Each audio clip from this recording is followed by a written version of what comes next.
गुन्हे शाखेच्या वतीने एक धडाकेबाज कारवाई करण्यात आली असून या कारवाई अंतर्गत एक देशी बनावटी पिस्तूलसह 2 कारतुसांसह एका तरुणाला बेड्या ठोकण्यात आल्या। सोलापूर ग्रामीण जिल्ह्यामध्ये अवैध शस्त्र बाळगणाऱ्या गुन्हेगारांवर स्थानिक गुन्हे शाखेने पुन्हा एकदा मोठा प्रहार केला आहे।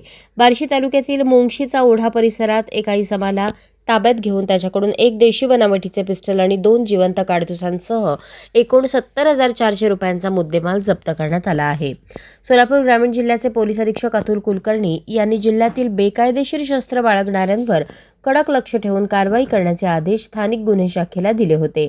या आदेशानुसार गुन्हे शाखेचे पोलीस निरीक्षक संजय जगताप यांनी आपल्या अधिपत्याखालील विशेष पथकांना शोध मोहीम राबवण्याच्या सूचना दिल्या होत्या।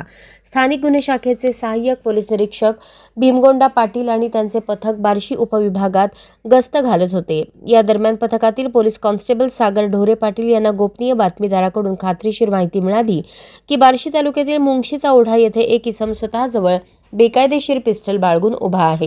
माहिती मिळताच सहाय्यक पोलीस निरीक्षक भीमगोंडा पाटील यांनी तात्काळ पोलीस निरीक्षक संजय जगताप यांना कल्पना दिली आणि त्यांच्या आदेशानुसार पथकासह मुंगशीचा ओढा ते धस पिंपळगाव रोड येथे धाव घेतली। तेथे उभ्या असलेल्या एका इसमाला संशयास्पद हालचालींवरून संशय आल्याने त्याला ताब्यात घेण्यात आले। ताब्यात घेतलेल्या इसमाची चौकशी केली असता त्याने आपले नाव सुनील शिवलिंग मिटकरी वय 35 राणा सुभाष नगर बार्शी जिल्हा सोलापूर असे सांगितले। त्याची अंगझडती घेतली असता त्याच्या पॅन्टमध्ये खोचलेले एक देशी बनावटीचे पिस्टल आणि 2 जिवंत काडतुसे मिळून आली।